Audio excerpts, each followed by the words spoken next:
What's up guys? Mari kita sama-sama memuji Tuhan kita, oke? Come on, clap your hands together.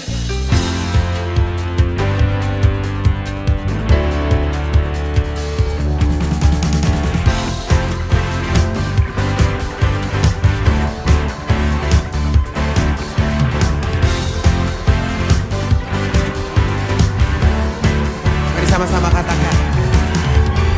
Pelukis cakrawala, merangkai jagat raya, pencipta alam semesta. Dia pemilik kehidupan. Pemilik kehidupan yang sanggup menyelamatkan. Dialah jalan kebenaran. Kami rindukan kuasa lawatanmu, kebangkitan pasti terjadi. Oh, oh, oh. Datanglah dan bertata, kuat dan berkuasa, saat hati bersatu menaikkan pujian. Belenggu dipatahkan, mujizat dinyatakan. Great is our God. Haleluya.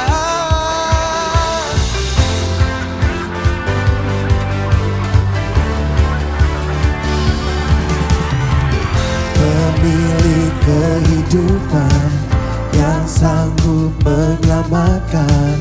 Dialah jalan kebenaran. Kami rindukan kuasa lawatanmu, kebangkitan pasti terjadi. And everybody shout, oh oh oh. Datanglah dan bertata, kuat dan berkuasa, saat hati bersatu menaikkan pujian. Belenggu dipatahkan, mujizat dinyatakan. Great is our God.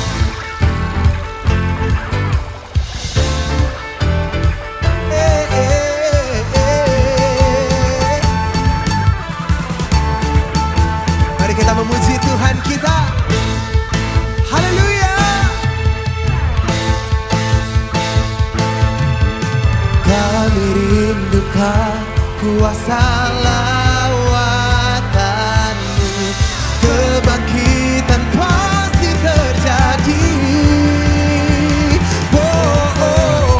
Datanglah dan bertata, kuat dan berkuasa, saat hati bersatu menaikkan pujian. Belenggu dipatahkan, mujizat dinyatakan. Oh, great is our God.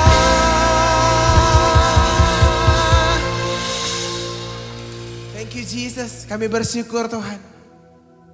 Kami punya kesempatan satu kali lagi untuk memuji dan menyembah Tuhan. Biarkan ini jadi dupa yang harum bagi Tuhan. Kami bersyukur Tuhan.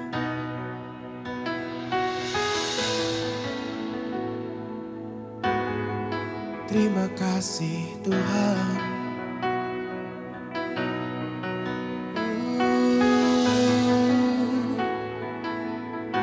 Terima kasih Tuhan. Kau hiasi kehidupanku dengan kemurahan-Mu. Kau rancangkan masa depanku penuh dengan harapan. Aku ada saat ini, semuanya karena kasih-Mu.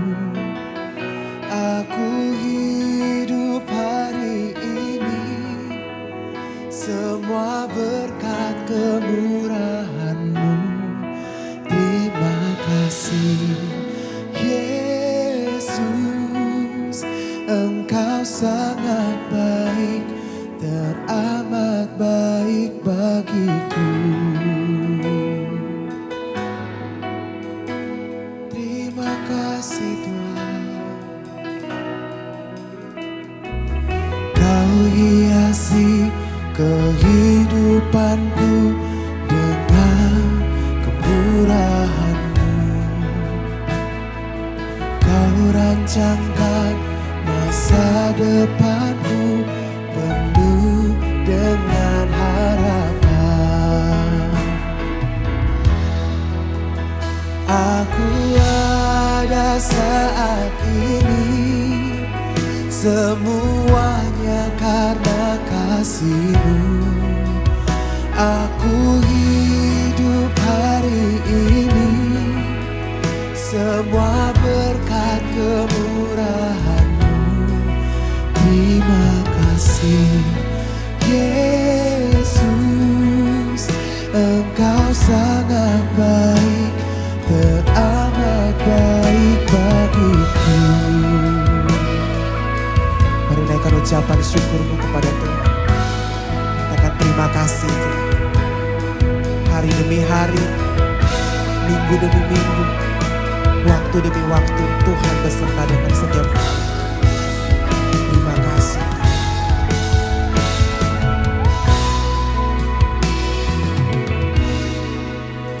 Aku ada saat ini, semuanya karena kasih-Mu.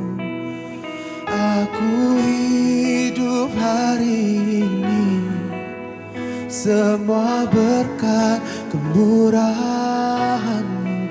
Terima kasih Yesus, Engkau sangat baik, teramat baik bagiku.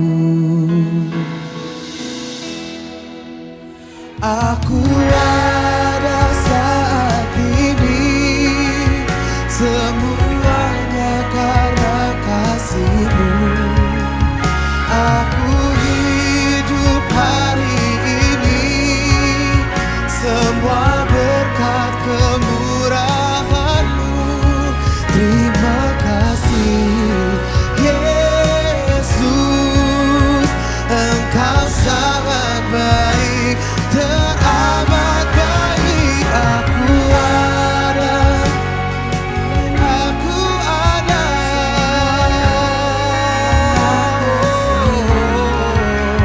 aku hidup hari ini, semua berkat kemurahan-Mu. Terima kasih Yesus, Engkau sangat baik, teramat baik bagiku. Yesus, Engkau sangat baik, teramat baik bagiku. Yesus, Engkau sangat baik, teramat baik bagiku. Terima kasih Tuhan, terima kasih Tuhan, karena kebaikan-Mu, karena kemurahan-Mu Tuhan. Oh, mari bersyukur.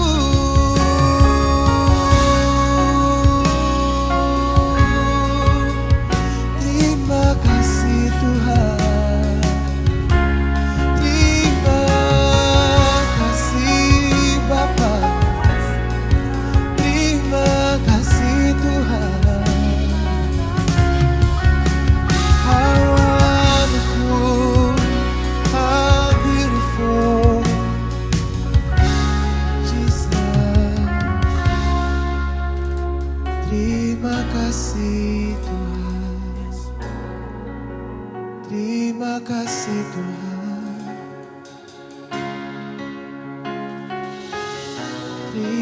kasih, terima kasih. Tuhan, kami hanya bisa katakan terima kasih. Hari demi hari kami mau jalankan dengan ucapan syukur kami. Kami mau katakan terima kasih Tuhan. Engkau sangat baik, Engkau tetap baik, Engkau selalu baik. Kami bersyukur kami punya Allah yang hebat, Allah yang setia. Terima kasih untuk waktu ini. Kami bisa memuji dan menyembah Tuhan yang hidup. Terima kasih Bapa. Di dalam nama Tuhan Yesus, kita mengasihi Tuhan, katakan amin.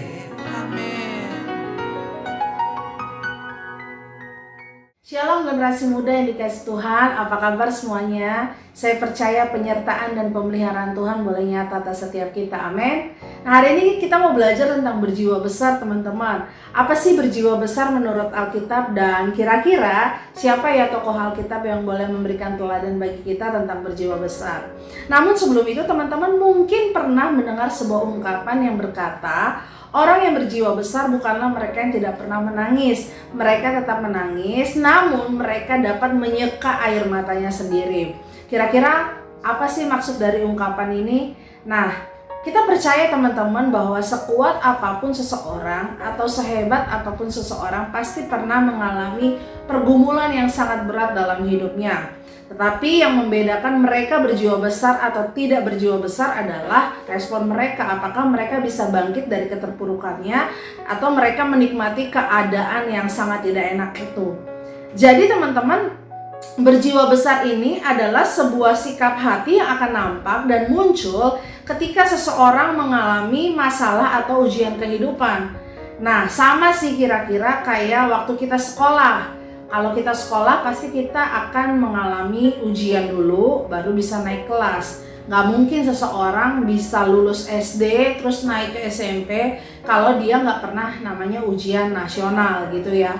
Nah, dalam kehidupan kekristenan kita juga sama seperti itu teman-teman. Kalau kita mau naik kapasitas kita, kalau iman kita mau bertumbuh, pasti harus mengalami yang namanya ujian kehidupan dulu. Jadi teman-teman ketika mengalami persoalan hidup, mengalami pergumulan hidup, mengalami ujian hidup, teman-teman gak usah, kenapa Tuhan persoalan ini harus datang kepada saya? Dan akhirnya kita mengeluh, akhirnya kita bersungut-sungut kepada Tuhan. Tapi respon kita adalah bagaimana kita berjiwa besar dan akhirnya kita bisa bangkit dari keterpurukan, kita bisa melewati setiap persoalan hidup bersama-sama dengan Tuhan. Amin. Nah, dalam perjanjian lama ada seorang tokoh Alkitab yang boleh memberikan teladan bagi kita tentang berjiwa besar. Kira-kira siapakah dia? Dia adalah Yusuf. Mungkin teman-teman sudah sering dengar ya cerita tentang Yusuf. Tetapi hari ini kita mau belajar lagi dari peristiwa kehidupannya Yusuf. Bagaimana dia memberikan teladan bagi kita untuk berjiwa besar. Dalam Kejadian pasal 50 ayat yang ke-15 sampai 21 dengan judul perikop Yusuf menghiburkan hati saudara-saudaranya. Kalau teman-teman perhatikan, perikop ini merupakan satu perikop terakhir sebelum akhirnya Yusuf meninggal. Jadi perikop ini mau menjelaskan sebuah kesimpulan dari peristiwa perjalanannya Yusuf, mulai dari dia mendapat mimpi dalam Kejadian pasal 37 ayat yang kelima, sampai akhirnya Yusuf menjadi orang kepercayaannya Raja Firaun. Dia menjadi Perdana Menteri, dia menjadi mangku bumi, itu tercatat dalam Kejadian 42 ayat yang ke-6. Nah, teman-teman, dalam Kejadian pasal 50 ayat yang ke-20, Yusuf berkata, "Memang kamu telah mereka-rekakan yang jahat terhadap aku, tetapi Allah telah mereka-rekakannya untuk kebaikan, dengan maksud melakukan seperti yang terjadi sekarang ini, yakni memelihara hidup suatu bangsa yang besar." Jadi teman-teman, perkataan Yusuf ini keluar dari mulut Yusuf bukan tanpa dasar, tetapi karena dia sudah melewati perjalanan hidup yang cukup dramatis. Penderitaan demi penderitaan harus ia alami akibat perbuatan jahat yang dilakukan oleh saudara-saudaranya sendiri. Jadi teman-teman, Yusuf mengalami perbuatan yang sangat tidak menyenangkan bukan dari orang yang dia tidak kenal, bukan dari orang yang memang berbuat jahat karena iri sama Yusuf. Tetapi Yusuf dijahati oleh saudara-saudaranya sendiri. Ini yang mungkin sangat tragis dalam kehidupan Yusuf.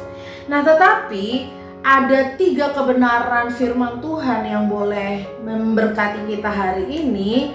Kenapa sampai Yusuf akhirnya berjiwa besar dan dia dipakai Tuhan untuk memberkati bangsa yang besar juga. Bukan hanya memberkati keluarganya, tetapi memberkati bangsa yang besar juga. Ternyata ada 3 respon Yusuf yang ia lakukan ketika ia mengalami peristiwa yang sangat tidak menyenangkan dalam hidupnya. Nah, kita akan pelajari satu demi satu teman-teman. Namun sebelum itu, coba kita perhatikan dalam Kejadian pasal 50 ayat yang ke-15. Dalam ayat yang ke-15 tertulis, boleh jadi Yusuf mendendam. Jadi kakak-kakaknya ini menaruh rasa curiga yang besar kepada Yusuf. Apakah ketika Yakub ayahnya meninggal, Yusuf akan berbuat jahat kepada kakak-kakaknya? Yusuf akan membalas dendam atas setiap kejahatan yang diperbuat oleh kakak-kakaknya kepada Yusuf. Nah, di ayat yang ke-16 dan 17a, bahkan kakak-kakaknya Yusuf sampai memohon supaya Yusuf mengampuni mereka.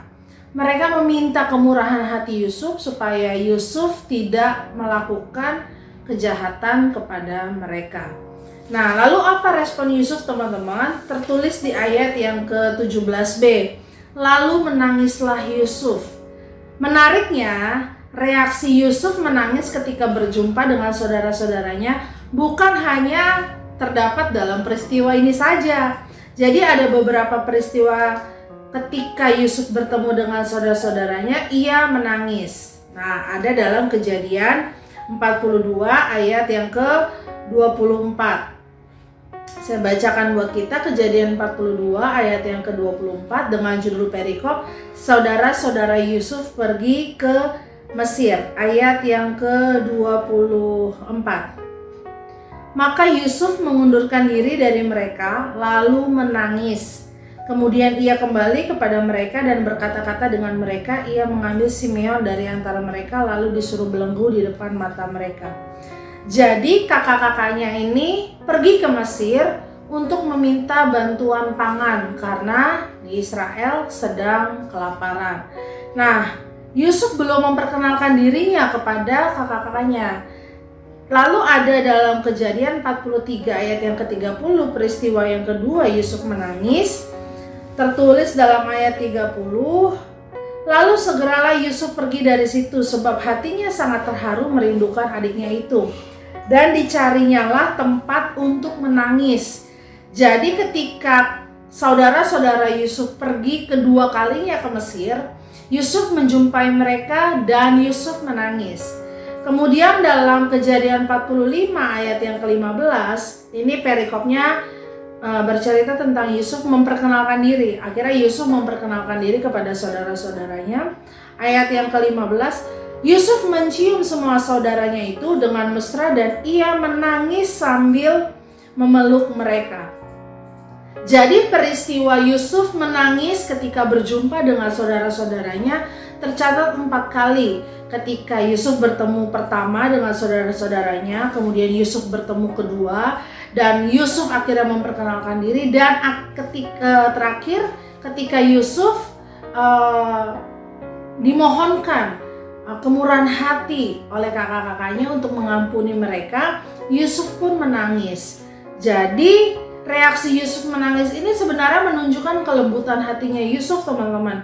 Yusuf berhasil memberikan keteladanan dalam usia muda kepada saudara-saudaranya yang justru jauh lebih tua daripada Yusuf. Nah, orang yang berjiwa besar tidak akan berubah karakternya hanya karena mereka memiliki masalah, melainkan mereka akan berubah karakternya karena mereka memiliki pemikiran yang dewasa. Teman-teman, Yusuf ini punya proses hidup yang sangat panjang. Dia jadi pemimpin di Mesir itu bukan hanya dalam waktu 1-2 hari dan langsung jadi pemimpin begitu saja, tidak. Tetapi Yusuf harus melewati peristiwa ia dijual, bahkan ia dibuang ke dalam sumur. Kemudian ia harus masuk penjara terlebih dahulu. Sampai akhirnya Tuhan menjadikan dia orang kepercayaan Raja Firaun yang memerintah bangsa Mesir. Nah, tetapi proses kehidupan Yusuf ini diresponi dengan sangat baik oleh Yusuf ketika ia mengalami penderitaan. Ketika saudara-saudaranya menjahati dia, responnya tidak balik berbuat jahat, dia tidak balas dendam, dia tidak memikirkan perkara-perkara yang buruk untuk saudara-saudaranya, tetapi dalam kedewasaannya dia mengampuni saudara-saudaranya. Ia menangis memeluk mereka, ia menangis mengampuni setiap perbuatan yang sudah dilakukan oleh saudara-saudaranya. Jadi yang pertama teman-teman, kalau kita mau belajar untuk berjiwa besar, yuk kita belajar ubah karakter kita bukan karena kita mengalami masalah, tetapi karena kita belajar dari masalah dan kita belajar memiliki pola pikir yang dewasa. Ketika kita punya pola pikir yang dewasa, maka akan membentuk persepsi yang dewasa pula dan akhirnya mempengaruhi tingkah laku menjadi seseorang yang dewasa. Kalau Yusuf tidak punya pola pikir yang dewasa, mungkin tingkah lakunya pun tidak akan seperti yang tercatat dalam Alkitab. Karena dia memiliki pola pikir yang dewasa, maka dia berusaha untuk menampilkan tingkah laku yang dewasa. Dia menunjukkan kelembutan hatinya. Dia mengampuni saudara-saudaranya. Karena Yusuf juga tahu teman-teman, satu rencana Tuhan yang besar bagi bangsa Mesir, bagi Yusuf dan saudara-saudaranya, bahwa Yusuf akan dijadikan berkat. Yusuf akan memimpin bangsa ini untuk melewati tahun-tahun kesulitan, tahun-tahun kelaparan yang dialami oleh bangsa Mesir. Nah, jadi teman-teman, ketika masalah itu datang dalam hidup kita, yuk kita belajar untuk dewasa. Kita belajar untuk menunjukkan sikap hati yang benar seperti Yusuf, karena kita tahu semuanya itu mendatangkan kebaikan. Seperti yang Yusuf katakan, orang boleh mereka-rekakan yang jahat terhadap kita, tetapi Allah mereka-rekakan untuk kebaikan dalam hidup kita. Yang kedua teman-teman, orang yang berjiwa besar akan memaknai penderitaan sebagai vitamin jiwa. Ada sebuah kata mutiara dari penyair Khalil Gibran yang berkata, akhir dari penderitaan menghasilkan jiwa yang kuat. Karakter terkuat ditandai oleh bekas luka. Kalau orang takut terluka, sebenarnya itu salah teman-teman. Kenapa? Justru karakter terkuat itu ditandai oleh bekas luka. Jadi kita nggak usah takut terluka teman-teman. Ketika luka itu datang, justru disitulah kita diasah untuk menunjukkan karakter yang terkuat, yang sesuai dengan firman Tuhan, yang sesuai dengan yang Tuhan mau. Yusuf juga menampilkan karakter tersebut teman-teman. Ia membuktikan bahwa penderitaan justru membantunya untuk mengasah karakter yang benar ketika menghadapi masalah. Yusuf berhasil memaafkan dirinya sendiri, bahkan memberi pengampunan kepada saudara-saudaranya. Dalam Kejadian 45 ayat yang keempat sampai kelima, lalu kata Yusuf kepada saudara-saudaranya, marilah dekat-dekat, maka mendekatlah mereka. Katanya lagi, akulah Yusuf saudaramu yang kamu jual ke Mesir. Tetapi sekarang janganlah bersusah hati dan janganlah menyesali diri karena kamu menjual aku ke sini. Sebab untuk memelihara kehidupanlah Allah menyuruh aku mendahului kamu. Jadi sebenarnya ada maksud Tuhan kepada Yusuf mengirim dia lebih dahulu ke Mesir. Meskipun melalui proses yang sangat tidak menyenangkan, dia harus dijual sendiri oleh kakak-kakaknya. Tetapi ada maksud Tuhan untuk memelihara kehidupan. Karena kebutuhan akan makanan, saudara-saudaranya Yusuf itu datang ke Mesir dan mereka bertemu dengan Yusuf. Meskipun tadi ada beberapa pertemuan yang awalnya mereka tidak mengenali Yusuf, tetapi akhirnya Yusuf memperkenalkan dirinya kembali kepada saudara-saudaranya. Yusuf mengampuni mereka dan mengerti bahwa segala yang terjadi dalam hidupnya adalah rancangan Allah. Jadi teman-teman, kalau hari-hari ini kita mengalami proses pergumulan hidup atau ujian hidup yang Tuhan izinkan terjadi, bagi kita, percayalah bahwa semua itu menjadi vitamin bagi jiwa kita. Penderitaan yang kamu alami hari ini adalah vitamin bagi jiwamu. Itu akan mengasah karaktermu, apakah kamu mau serupa dengan Yesus atau enggak. Yusuf menampilkan hal ini teman-teman. Jadi ketika dia mengalami penderitaan, Yusuf nggak mengeluh, Yusuf nggak komplain sama Tuhan, Yusuf tidak merespon dengan salah, tetapi Yusuf tahu persis bahwa penderitaan adalah vitamin bagi jiwanya. Sehingga Yusuf muncul sebagai pribadi yang kuat, sebagai pribadi yang berjiwa besar. Dia berkata, untuk memelihara kehidupanlah Allah menyuruh aku mendahului kamu.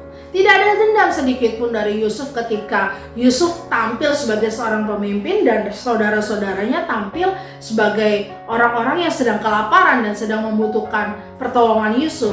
Yusuf tidak menunjukkan keegoisan dirinya, tetapi Yusuf dengan lapang dada, dengan lapang hati, dia boleh memberikan makanan kepada saudara-saudaranya yang sedang kelaparan.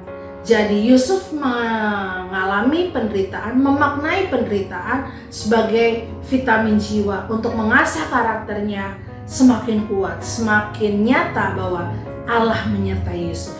Dan yang ketiga teman-teman, orang yang berjiwa besar hidupnya tidak akan penuh drama, melainkan hidupnya berkarya bagi Tuhan.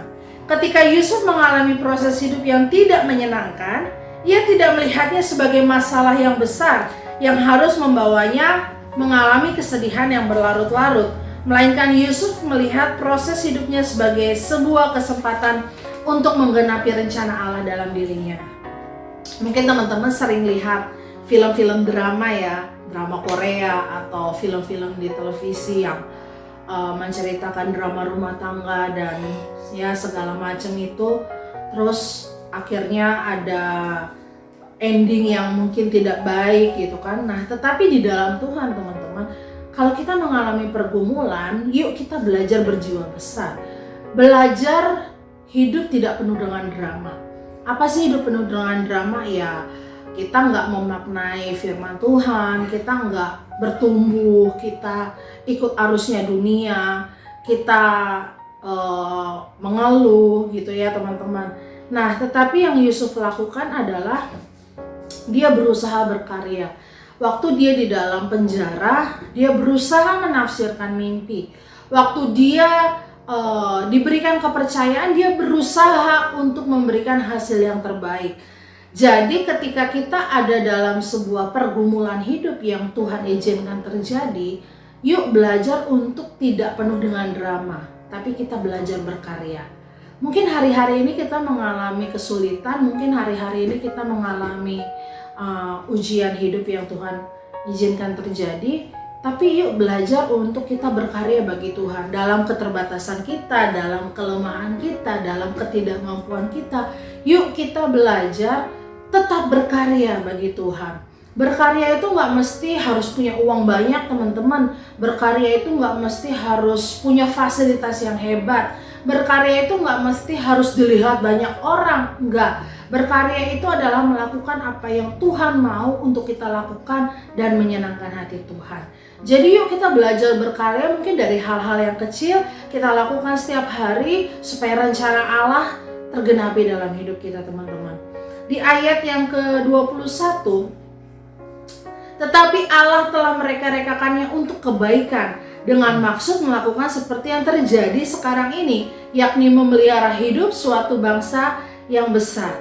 Jadi janganlah takut, aku akan menanggung makanmu dan makan anak-anakmu juga.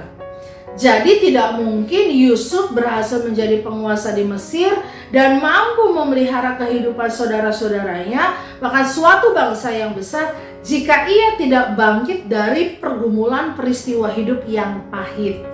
Yusuf dijual, ia difitnah, ia dimasukkan ke dalam penjara, tetapi Yusuf tidak pernah membiarkan perasaan dan pikirannya untuk mengeluh dan bersungut-sungut. Ia tidak pernah merespon yang salah. Ia bangkit dari keterpurukannya dan ia belajar berkarya menggenapi rencana Tuhan, menjadi pemimpin di Mesir. Yusuf telah membuktikan kepada kita bahwa orang yang berjiwa besarlah yang bisa menjadi teladan dan bisa menggenapi rencana Allah. Kalau Yusuf hari itu tidak merespon dengan benar, dia tidak menunjukkan sikap hati yang berjiwa besar, mungkin tidak tercatat di dalam Alkitab bahwa Yusuf adalah seseorang yang menggenapi rencana Tuhan dalam hidupnya. Tetapi Yusuf menjadi seorang tokoh Alkitab yang boleh memberikan teladan bagi kita. Yuk, kalau kita sebagai generasi muda mau menggenapi rencana Allah dalam hidup kita, kita belajar merespon seperti Yusuf. Yusuf menunjukkan keteladanan berjiwa besar dalam hidupnya, sehingga ia boleh menggenapi rencana Allah. Shalom, Tuhan Yesus memberkati.